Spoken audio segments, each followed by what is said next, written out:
Sa samot-saring kulay na natin sila nakilala. Marahil dahil simbolo na rin ang mga kulay at dito na nakakabit ang pagkakakilanlan nila. Ngunit higit pa rito, nag-iiwan din kasi sila ng makukulay na marka. Saan man mapadpad at sino man ang kanilang nakakasalamuha. Ngunit pag samasamahin man ang mga kulay na ito, hindi maitatanggi na madilim pa rin ang daang kanilang tinatahak. At sa bawat yapak na puno ng takot, ay pilit na itinataas ang kanilang bandera. Umaasang pagtapos ng ulan, ay lilitaw rin ang bahaghari.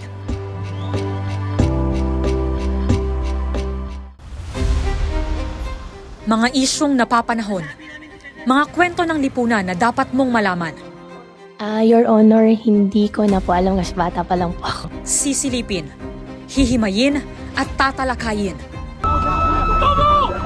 Po tayo magiging katulad ng ibang bansa na very dysfunctional ang family. Samahan niyo kami tuwing araw ng linggo, alas 12 ng tanghali, para alamin ang bawat katotohanan sa likod ng kontrobersya.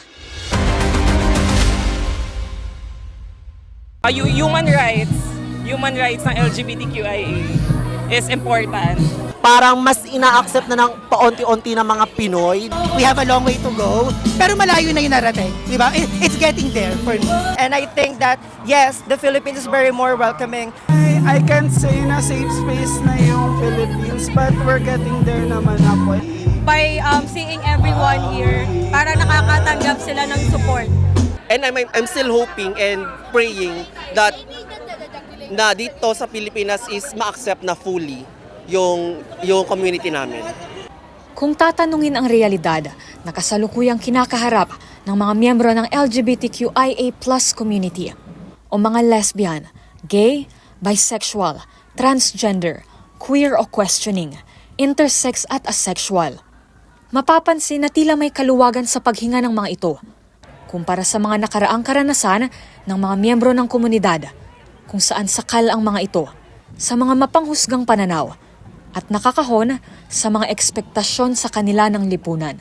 Sa parehong survey na inilunsad noong 2013 at 2019 na sumusukat sa antas ng pagtanggap ng isang bansa sa homosexualidad na pinamagatang The Global Divide on Homosexuality, naitalang 73% ng mga Filipino adults noong 2013 ay tumugon na dapat nang tanggapin sa lipunan ang mga miyembro ng LGBTQIA+ community.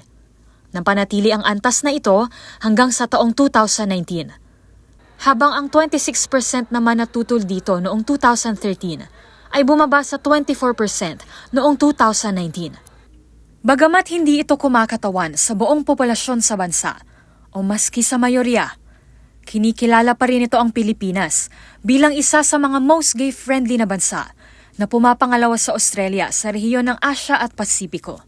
Noong 2023 naman, sa isang national survey na inilabas ng Social Weather Survey o SWS, naitalang 79% ang sang-ayon na ang mga gay o lesbian ay mapagkakatiwalaan din katulad ng iba pang mga Pilipino. Habang 73% ang naniniwala na malaki ang kontribusyon ng mga gay at lesbian sa kaunlaran ng ating bansa at ng buong lipunan. Patunay ito ng lumalaking suporta sa mga miyembro ng LGBTQIA+ community sa ating bansa. Malaking hakbang din ang ipinamala sa larangan ng sining at media nang ang nooy tradisyon na gay pageant sa mga barabarangay ay nakarating na sa mainstream sa pamamagitan ng Drag Race Philippines. Ang drag ay isang uri ng performing art. Isa itong industriya ng sining kung saan nagsusuot ng magarbo at detalyadong pananamit ang isang drag artist. Nag-aayos ito ng buhok at naglalagay ng makeup na kadalasan ay sobra sa karaniwan at sa nakasanayan, sa akmang panggagaya at pang-e-exaggerate sa isang personalidad at isang gender identity. Nang magkaroon ng franchise ang sikat na drag show sa Pilipinas, nagkaroon ng platform ang mga miyembro ng LGBTQIA+ community upang paigtingin ang kamalayan ng mas malawak na audience ukol sa iba't ibang issue na kinakaharap ng komunidad. Dahil ayon sa kanilang paniniwala at totoo sa ipinapakita ng mga pagtatanghal na ito, ang drag ay hindi lamang penomenong kultural. Ito ay malikhaing pamamahayag ng katayuang politikal at panlipunan. Sa madalit sabi, may advokasya itong isinusulong at problemang nais tugunan. At higit sa lahat, patuloy nitong hinahamon ang mga gender norm at stereotype na ikinakabit sa atin ng lipunan. At sa pag-usbong ng drag at sa pagtangkilik dito, maski ng mga hindi miyembro ng komunidad, nagkakaroon ng muka ang LGBTQIA+ community at nag-iiwan ng marka sa lipunan. Kumbaga, nandun na siya eh. Parang ina-accept na nila, lalo na yung drag. Kasi simula nung katulad ni Marina Summers, di ba, nag-international, nag-air yung Drag Race Philippines, parang mas ina-accept na ng paunti-unti ng mga Pinoy, lalo na ng mga straight. Like katulad ko po yung parents ko, lalo pa yung dad ko. Totally wala po talaga siyang idea sa ganito. Pero slowly but surely, nasa proseso po talaga ng acceptance and proud naman po siya sa akin. Isa ito sa mga ipinagdiriwang ng marami, na unti-unti nang nakikilala at nakikita ang realidad ng mga kapwa natin. Ngunit ang protesta ay hindi lamang para mapansin at makilala. Ang protesta ay tungo sa pagtanggap, pagkakapantay-pantay at pagsusulong ng kanilang mga karapatan. At ito ang patuloy na binuboses nila sa Estado. Dahil aanhin nga naman ang mga bansag bilang gay-friendly na bansa o pag-ani ng mga viewers sa mga drag show na ito. Kung ang sarili nating gobyerno wala namang batas laban sa diskriminasyon sa sektor na ito ng lipunan. Anong silbi ng pagkilala kung wala namang pangangalaga at proteksyon sa mga ito? Mahigit 2 dekada. Yan ang bilang ng taon simula ng unang maghain ng kauna-unahang anti-discrimination bill sa bansa noong taong 2000 o ang panukalang batas na kumikilala sa mga uri at forma ng diskriminasyon base sa sexual orientation at gender identity ng isang individual at layong protektahan ang sinumang maging biktima nito. Nasundan ito ng iba pang mga panukalang batas, gaya na lamang ng Senate Bill 165 o ang Employment Non-Discrimination Bill of 2004, Senate Bill 11 o ang Anti-Gender Discrimination Bill, Senate Bill 1559 o ang Anti-Sexual Orientation Discrimination Bill, at Senate Bill 1022 o ang Anti-Discrimination Bill. Ngunit wala ni isa rito ang nakalusot at lahat ay ibinasura ng Senado. Noong 2017, tsaka lamang na-introduce ang unang SOGI House Bill noong 17th Congress. Ang House Bill 4982 ay lumikha ng kasaysayan bilang kauna-unahang anti-discrimination bill na nakapasa sa pangatlo at huling pagbasa sa Kamara at naaprubahan ng House of Representatives. Gayunpaman, umabot na ng 2019 at nagtapos na ang 17th Congress, ay hindi pa rin naisabatas ang panukalang ito. Dumaan ang 18th at 19th Congress at patuloy pa rin ang pagre-refile ng mga SOGI bill. At kalaunan lamang, taong 2002, naipasa ng Komite ng Gender Equality sa Senado at kilala na ngayon bilang SOGI SC Bill, ang Senate Bill 1600. Nakapanayam ko si Bataan 1st District Representative Geraldine Roman ukol sa estado ng bill na ito. Kilala sa bansag na equality champ, si Roman ay isa sa mga nangunguna sa laban para sa LGBTQIA community sa Pilipinas. Gumawa rin ito ng ingay sa media bilang kauna-unahang transgender politician na mahalal bilang mambabatas sa kasaysayan ng Philippine Congress noong 2016. Sa aming panayam, ibinahagi ng kongresista ang naging takbo ng laban ng panukalang batas na ito, lalo na sa mga sangay ng gobyerno. The ultimate dream of the LGBTQIA community in the Philippines is the passage of the SOGI SC Equality Bill, which is basically an anti-discrimination bill based on sexual orientation, gender identity and expression, and sex characteristics in the field of work, studies, government services, as well as access to commercial and public establishments and accommodations. Yun lang yun. This is not a same-sex marriage bill. This is not a gender recognition bill. This is not an infringement of religious freedom.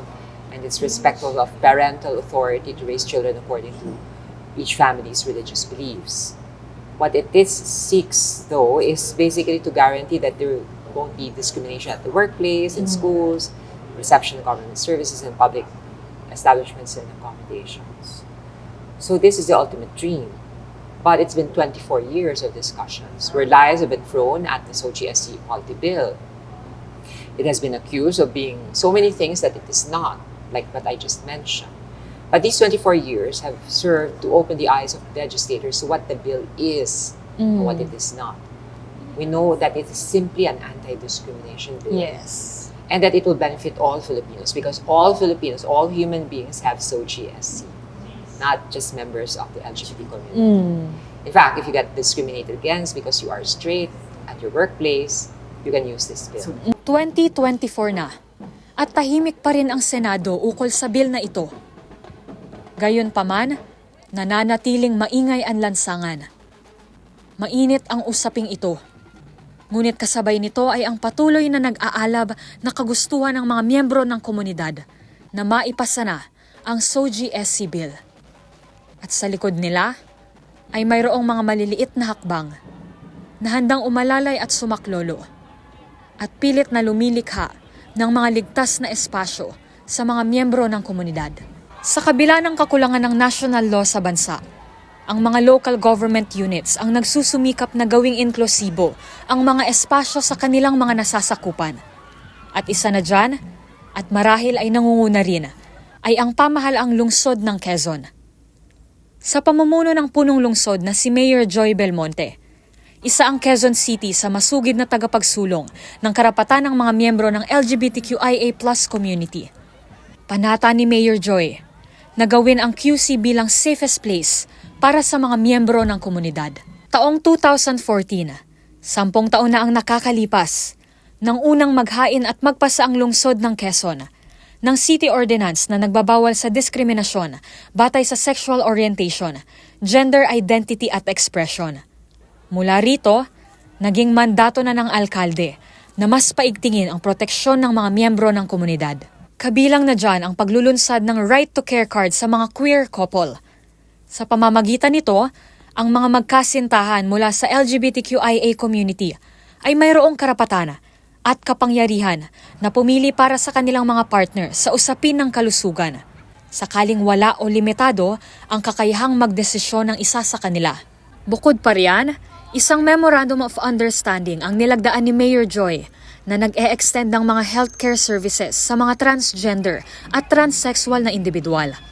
Ang pakikipagpartner ng gobyerno sa mga pribadong sektor upang ilunsad ang QC STARS o ang Quezon City Strategic TransHealth Access to Resource Health and Services Program ay nagsusulong ng Gender Affirmation Code of Conduct at TransHealth Information Campaign tungo sa paglikha ng iba pang gender-affirming healthcare ordinance.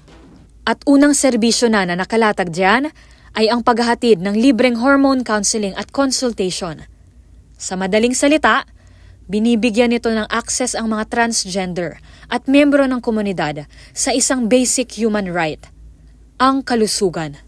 Patuloy din ang paglikha ng mga proyekto ng lungsod na taliwas sa practice ng marami. Kamakailan lang, Pebrero ng taong ito, nang buksan ng Quezon City ang pinto nito sa mga same-sex couple na naisihayag sa publiko ang kanilang relasyon sa pamamagitan ng isang commitment ceremony. Sa espesyal na seremonya na inihanda ng lokal na pamahalaan, tampok ang mga queer couple na nakasuot din ng mga damit pangkasal. Nagpalitan ng vows ang mga magkasintahan sa harap ng kanilang mga pamilya at kaibigan. Bagamat hindi ito legally binding dahil hindi naman pinahihintulutan ang same-sex marriage sa bansa, isang paraan ito para bigyan ng espasyo at boses ang mga miyembro ng komunidad na ideklara ang pagmamahal sa isa't isa at sa mga mahal nito sa buhay. At kasabay naman ng graduation season, nagkaroon din ng espesyal na graduation rites ceremony ang QC sa mga LGBTQIA community. Kung tutuusin, nakapagtapos naman na ang mga ito sa kanya-kanyang paaralan at universidad. May special graduation rites ang Quezon City para sa LGBTQIA+ graduates na hindi nakamarcha sa kanilang graduation ceremony dahil sa kanilang gender expression. Marami sa kanila ang hindi pinagmarcha ng kanilang sariling paaralan dahil lang naka-makeup, mahaba ang buhok at naka-cross-dress. Dito, come as you are, walang panguhusga at may kalayaan ka to express yourself. But in the effort to go the extra mile, ang graduation rites, March with Pride in QC, ay inilunsad ng lokal na pamahalaan para ipagdiwang ang karapatan ng mga mag-aaral na malayang magtapos at magmarcha na ayon sa kanilang sariling presentasyon, kung saan hinahayaan silang magbihis at mag-ayos ayon sa kanilang kagustuhan. Payak man at maliit na hakbang, malaki naman ang epekto nito. Dahil sa sandaling panahon ng kanilang pagmarcha, bawat apak ng kanilang mga paa ay sumisimbolo sa kalayaan. Kalayaang ihayag ang sarili, kalayaang ipagmalaki ang sarili, kalayaang ipagdiwang ang sarili sa lugar kung saan hindi lamang sila tanggap, bagkus sila ay pinahahalagahan. Dahil kung tutuusin, karapatan nila ito, ang malayang pamamahayag. At hindi ba dapat ang paaralan ang isa sa mga pangunahing institusyon na naghihimok sa mga estudyante nito na sikaping maging totoo sa sarili at nagtataguyod ng edukasyon kung saan hindi magiging hadlang ang pagkakailanlan ng isang individual sa karapatan nito bilang isang mag-aaral. Lagi nga po nating naririnig that education is a right, not a privilege. Lahat po tayo ay may karapatan na makakuha ng sapat na edukasyon. Mahirap man o mayaman, ano pa man ang estado o sitwasyon ng ating buhay. Kaakibat po nito, karapatan din dapat nating maging malaya na ipagdiwang ang ating pagkatao, sexualidad at sa kung paano po natin ito dapat na ihahayag. Ayon nga sa panauhing pandangal ng graduation rights na ito at sa sikat na personalidad ng media na si Khaled Karen, iisa lamang daw ang hiling nila ni Mayor Joy na hindi na kailanganin pa ng ganitong mga special rights para lamang bigyan ng plataporma at pagkakataon ang mga miyembro ng komunidad na malayang maihayag ang sarili sa loob ng espasyo ng paaralan. Dahil ayon na rin sa batas, sang-ayon sa DepEd Order No. 32 noong 2017 o ang Gender Responsive Basic Education Policy, lahat ay dapat mayroong equal access sa edukasyon. Layon din ng batas na ito na protektahan ang mga mag-aaral sa lahat ng uri ng gender-based violence at diskriminasyon sa paaralan. Gayon din ang pagsugpo sa mga gender-based barriers sa pagsulong ng inklusibong edukasyon sa loob ng espasyo ng silid-aralan at mga unibersidad. At dito na rin nakaapak ang paniniwala ni Kong Romana na kung sisimulan ng implementasyon ng mga ganitong batas at ordinansa sa mga ganitong institusyon at lokal na unit ng pamahalaan, ay siya ring magtutulak sa isang national initiative. So, this also begs the question, if our LGU officials are compassionate enough and realistic enough to recognize the need for an anti-discrimination ordinance, and they have done it, what is stopping us from passing a national anti-discrimination law? What's the difference? I don't see any difference. And what are we waiting for? Sa kabila ng kakulangan ng mga anti-discrimination law sa bansa, isa ang Quezon City sa nangunguna sa aktibong nagpapatupad ng mga progresibong hakbang sa paglikha at pagpapanatili ng mga safe spaces para sa LGBTQIA community. At lahat ng inisyatibong ito ay suportado at buong pusong isinusulong ng kanilang punong alkalde. Para sa akin po, napaka-importante itong mga ganitong event kasi it spread awareness to those people who are not accepting us. Itong mga event is napakahalaga kasi ito yung pinapakita natin yung totoong kami para ma-accept kami ng community. Kamakailan, idinaos ang pinakamalaking pride event sa Timog Silangang Asya sa lungsod ng Quezon. Love Laban Na! Yan ang protesta ng humigit kumulang 200,000 na miyembro ng LGBTQIA community at mga allies nito na nakibahagi sa Pride PH Festival 2024. Love Laban Na to everyone sa Quezon City Memorial Circle. Pinaunahan ito ng lokal na pamahalaan ng Quezon City at Pride PH bilang bahagi ng selebrasyon ng Pride Month. Ayon kay Vince Liban, convener ng Pride PH, makasaysayan ng equality movement na ito bilang show of force ng mga miyembro ng LGBTQIA+ community para ipakita ang kanilang pagkakaisa sa pagtataguyod ng kanilang karapatan laban sa diskriminasyon at laban sa karahasan. Paglilinaw ng mga LGBTQIA, hindi katuwaan kundi protesta, hindi ingay kundi panawagan. Mahalaga po ito para sa amin dahil hindi lang po ito isang selebrasyon kundi protesta para sa aming mga karapatan na mga pinaglalaban, lalo na ang pagpasa ng SOGI Bill. Sa ginanap na Pride March, may 2 ruta ng parada na nagsimula sa Tomas Morato at Quezon City Hall at nagtagpo sa Quezon City Circle, kung saan isang malaking programa ang naghihintay, tapok ang ilang personalidad na bahagi at hayag na taga-suporta ng komunidad. Dinaluhan din ito ng ilang ambassador at opisyal ng United Nations. Ang mga ganitong pagtitipon, ayon pa sa isa sa aking nakapanayam, ay mahalaga dahil isa itong pagkakataon upang magbalik tanaw at pasalamatan na rin ang mga taong nauna nang umapak sa entablado at humarap sa mga kritisismo ng iba. Sa kabila ng mga matang mapanghusga, ay matagumpay nilang naipaglaban ang mga espasyo kagaya na lamang nito, ang Pride March. Well, importante naman talaga yung mga events na ganito for the LGBTQIA+ community. Kasi nga, di ba, lagi sinasabi ito sa stage, Pride is a protest, di ba?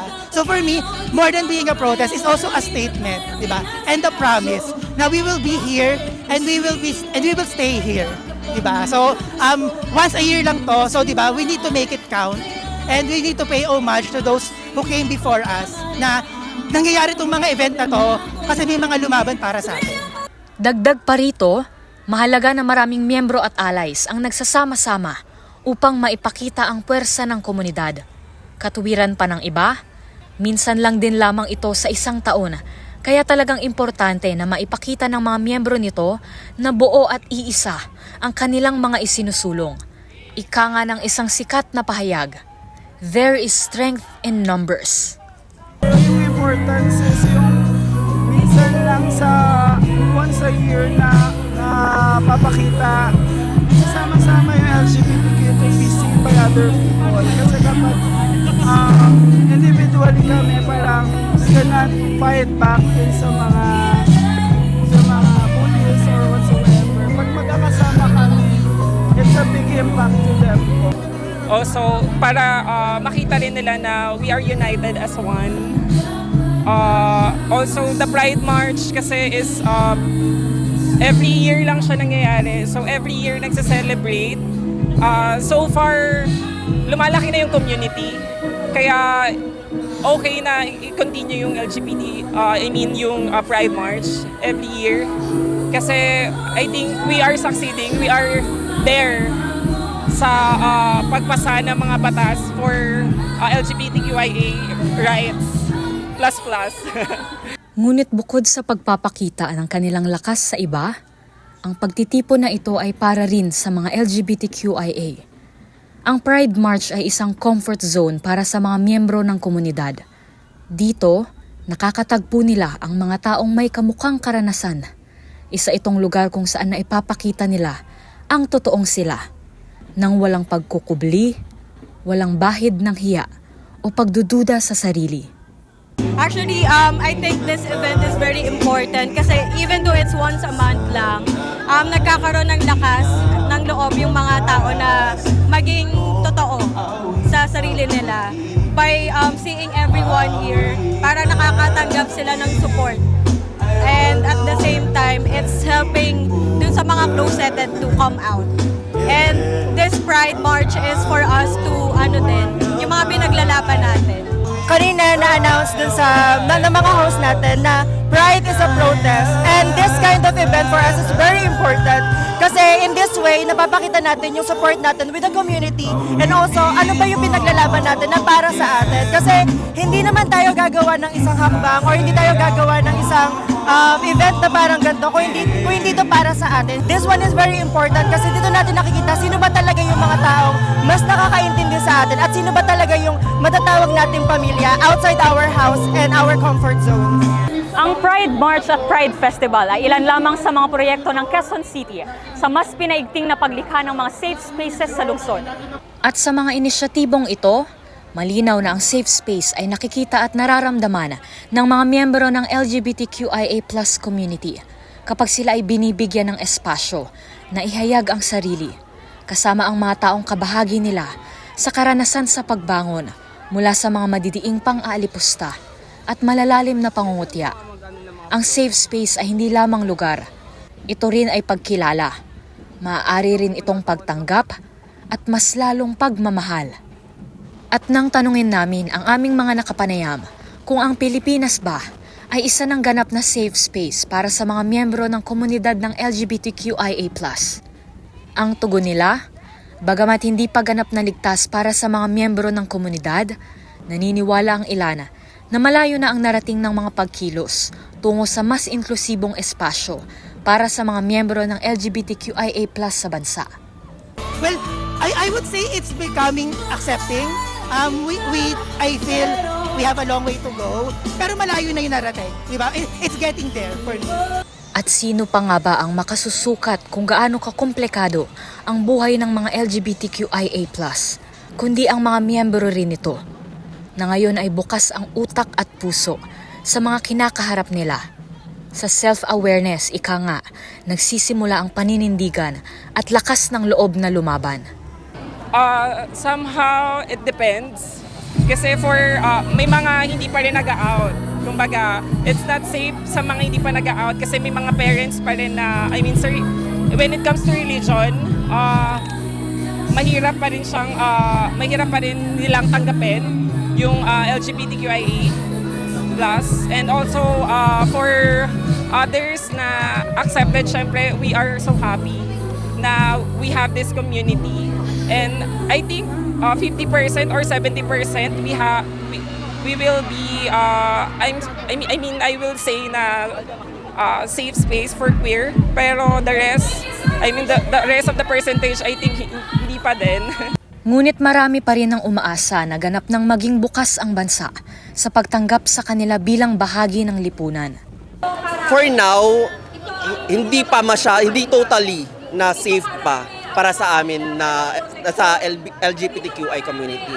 But we are now slowly accepting na yung community natin. Kaya napakahalaga ng event na ganito para i-spread na yung love para sa iba't ibang gender. And I think and I'm still hoping and praying that na dito sa Pilipinas is ma-accept na fully yung community namin. At isang bagay ang nakikita nilang hudyat para ganap itong maisakatuparan. I can't say na safe space na yung Philippines, but we're getting there naman ako, especially kapag napasa na yung SOGI bill. At sa kabila ng lahat ng ito, iisang bagay lang din ang nakikita nilang magpapatatag ng kanilang panawagan. Ang suporta. Suporta ng magulang, suporta ng mga kaibigan, suporta ng otoridad at ng kinauukulan, at suporta sa isa't isa. Dahil kung wala ito, hindi rin uusad ang pangarap ng mga LGBTQIA+ community. Kung wala ito, mananatiling sarado ang pinto tungo sa ganap na pagtanggap. In this generation, we are more open-minded and also more welcoming with the other people expressing their genders, expressing their sexuality. And also, dito natin nakita na mas paano ba tayo pinaglalaban ng mga ibang tao. Kahit yung mga bata na sobrang curious nila about their sexuality, makikita mo yung support nila with the community. And I think na with the parents na open-minded in this generation then, they are very important in this progress and also in this very timely event na meron tayo ngayon. And I think that, yes, the Philippines is very more welcoming. Kasi, if you can see this crowd, you cannot say na Philippines is not welcoming and not loving about this community that we have. So I'm very proud to say that to be part of this community is making me feel at home, making me feel warm. And thank you to all of the people making this event and also attending this event. Kahit na umuulan, they are very, very warm. Patuloy at magpapatuloy pa ang laban ng mga miyembro ng LGBTQIA+ community. Ngunit gaya nga ng sabi nila, malayo na ang narating ng kanilang ingay, panawagan at panaghoy. Marami na ang nagawa, pero marami pang pwedeng gawin. Ang tanong ngayon, hanggang kailan pa, bago tuluyang maging ligtas ang mga miyembro ng vulnerable community na ito sa ating bansa? O sa madaling sabi, ilang taon pa ang aantayin bago maipasa at maisabatas ang SOGI SC Bill. Ako si Rose Babiera. Samahan niyo kaming muli sa susunod na linggo para talakayin ang bawat katotohanan sa likod ng kontrobersya.